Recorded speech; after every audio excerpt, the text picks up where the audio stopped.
Bonjour, je suis Mélanie Rouen. Je t'invite à aller faire un tour sur mon site harmoniefamiliale.fr si, comme moi, tu souhaites transmettre de la bienveillance dans l'éducation que tu donnes à tes enfants et de la positivité. Tu trouveras des articles que j'ai écrits avec des conseils, des outils, des partages de mon expérience personnelle qui te permettront de trouver des solutions pour les conflits que tu peux rencontrer dans ton quotidien, les difficultés, les moments de tension ou les cris. Tu peux également télécharger mon guide que j'ai mis en place pour toi, qui est gratuit et qui te donnera 5 étapes pour te mener à l'harmonie avec tes enfants. Alors dans cette vidéo aujourd'hui, j'ai choisi de te donner une solution pour une problématique bien précise et en particulier pour les jours où tu ne te sens pas au top de ta forme, où tu es plus fatigué, où tu manques d'énergie et où tu souhaites malgré tout garder à l'esprit ton objectif d'éducation bienveillante. Mais malgré tout, c'est compliqué dans des moments où parfois on manque de patience, on n'est pas toujours au meilleur de nous-mêmes. Et en même temps, tu souhaites éviter de retomber ou de tomber tout simplement dans l'autoritarisme et dans la relation de pouvoir. Alors pour trouver une solution alternative aux cris, aux tensions, quand tu te sens fatigué ou en manque d'énergie, je te propose quelques solutions.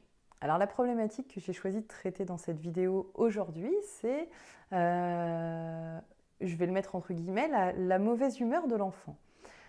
Par exemple, le matin quand tu te lèves, tu te retrouves avec tes enfants au moment du petit déjeuner et un de tes enfants ou tes enfants sont d'humeur particulièrement difficile.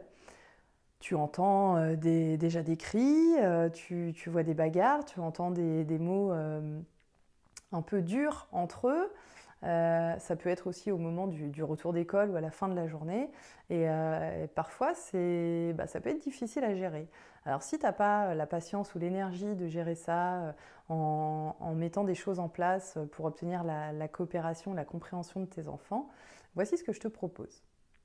La première chose que tu peux mettre en place, c'est premièrement de t'éloigner de cette source de conflit, de cette source de négativité que tu ressens, de façon à ne pas laisser la colère ou la tension monter à l'intérieur de toi et pour éviter finalement qu'elle n'explose et que tu te retrouves à être débordé ou submergé par tes émotions. Donc tu peux quitter la pièce et puis aller prendre 5 minutes dans une pièce tranquille, au calme et t'éloigner un petit peu de cette source de conflit. La deuxième chose que tu peux mettre en place, ça peut être par exemple de mettre de la musique. La musique a tendance à détendre l'atmosphère d'une façon générale, que ce soit pour tes enfants comme pour toi. Donc tu peux mettre aussi une musique qui va un petit peu apaiser tout ça et qui va porter l'attention sur autre chose que sur la bagarre de tes enfants. La troisième chose que tu peux mettre en place, c'est tout simplement d'embrasser tendrement ton enfant ou tes enfants qui sont de mauvaise humeur et puis de prendre ta tasse et d'aller prendre ton petit-déj dans une autre pièce. Voilà, alors ça peut paraître un peu être une fuite, mais si tu te rends compte que ce matin-là, tu as besoin d'un petit peu de temps pour te réveiller, ou à ce moment-là de la journée, tu n'as pas envie d'assister à ce genre de choses, et qu'en même temps, tu ne te sens vraiment pas capable de gérer de façon positive la situation, mieux vaut prendre ta tasse et aller dans une autre pièce, et plutôt que de laisser, de prendre sur toi en pensant que tu es capable de prendre sur toi, et au final, la colère et la tension s'accumulent à l'intérieur de ton corps pour éclater à un moment donné, un peu plus tard, beaucoup plus forte que ce qu'elle n'aurait dû ou ce qu'elle n'aurait pu exploser à ce moment-là. Donc de t'éloigner de cette source de négativité, finalement, parfois c'est pas plus mal. Donc voilà les trois possibilités que je te propose. Dans l'idéal, donc ça aurait été d'essayer de comprendre peut-être pourquoi tes enfants sont de mauvaise humeur, d'essayer de déplacer leur attention sur autre chose, de leur faire un câlin tout simplement pour qu'ils se réveillent un peu plus agréablement et de meilleure humeur. Tu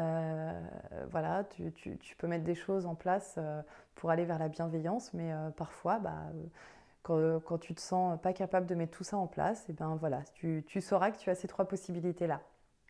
Alors si tu as aimé cette vidéo, je t'invite à cliquer sur j'aime. N'hésite pas à aller faire un tour sur mon site harmoniefamiliale.fr si tu souhaites découvrir un petit peu plus d'outils et de conseils pour apporter la bienveillance dans ta famille. N'hésite pas à me laisser tes commentaires sous la vidéo si tu as des questions, s'il y a des points que tu souhaiterais éclaircir. Je me ferai un plaisir de te répondre. Tu peux partager cette vidéo si tu penses qu'elle peut être utile autour de toi. Et puis, je te souhaite de prendre soin de toi, de prendre soin de tes enfants et puis de ne pas oublier surtout que tu peux t'améliorer chaque jour. Je te dis à bientôt. Ciao, ciao!